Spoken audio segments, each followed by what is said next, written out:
കുട്ടിയുടെ ഭയങ്കര ഡേഞ്ചറാണ്. ഇപ്പോഴും ഡേഞ്ചറിലാണ് നിൽക്കാൻ. ഞങ്ങൾ പെട്ടെന്ന് ഒന്ന് കാണിച്ചു തന്നിട്ട് പോയതാണ്. എന്നിട്ട് ആൾക്കാരുടെ അവസ്ഥ നമ്മളും കൂടെ കാണുമല്ലോ, കഷ്ടപ്പാട്, കാര്യങ്ങൾ എന്താണെന്ന് അറിയിക്കുമോ. അപ്പൊ ഇതാണ് ഒരു മല, ഒരു സാധാരണ രീതിയിലുള്ള ഒരു പറമ്പും മലയൊക്കെ ആയിരുന്നു.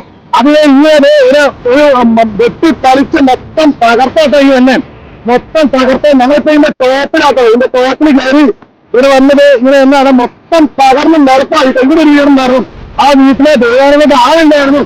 അതുമല്ല തിരിഞ്ഞ് ആ വീട്ടിൽ തൊടാണ്ട് തന്നെ ആട്ടോ അതങ്ങോട്ട് പോയേക്കണേ. ഈ താഴത്തെ കാഴ്ച നമ്മളെ കാണിച്ചു തരാം.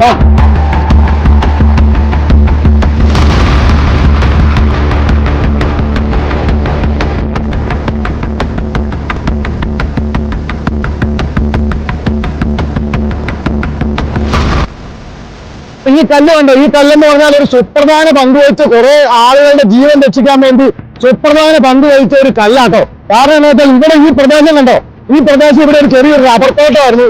ഇവിടെ ഇങ്ങനെ ഒരു റബ്ബർ തോട്ടമായിരുന്നു. ആ റബ്ബർ തോട്ടത്തിൽ ഇവർ പറഞ്ഞ് ഇങ്ങനൊരു പരിപാടി ഇല്ലായിരുന്നു. ഇങ്ങനെ ഈ പറഞ്ഞ വെള്ളച്ചാട്ടവും ഈ പറഞ്ഞ പാറകളും എല്ലാം ഇവർക്ക് പുതിയതായിട്ട് വന്ന് ഇന്ന് രാവിലെ വെളുപ്പിനോടുകൂടി സംഭവിച്ചാണ് ഈ പ്രദേശം മുഴുവൻ മാറ്റിക്കളഞ്ഞത്. ഈ കല്ലിന്റെ കാര്യം പറഞ്ഞാൽ ഈ കല്ല് ഇവിടെ വന്ന് ഇങ്ങനെ വന്ന് ഒന്ന് സ്റ്റേ ആയിട്ട് നിന്നിട്ട് ഇവിടുന്നാണ് തിരിച്ചു വിട്ടത്.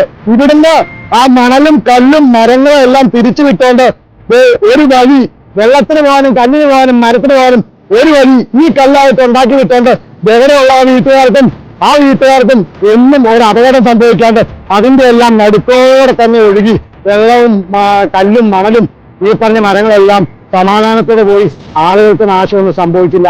അപ്പൊ ഇതൊന്നും എല്ലാവരെയും കാണിക്കാൻ വന്നതാണ്. നമ്മൾ ഈ സിറ്റിയിലൊക്കെ താമസിക്കുന്നവർക്ക് വലിയ കഷ്ടപ്പാടൊന്നുമില്ല.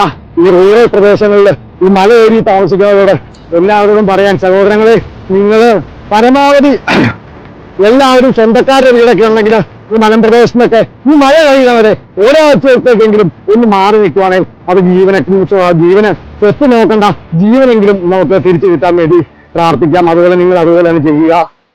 എൻ്റെ ഒരു ഉപദേശമല്ല, ഇപ്പൊ ഒന്ന് കണ്ടപ്പോൾ തോന്നിയ കാര്യമാണ്. ഓക്കെ.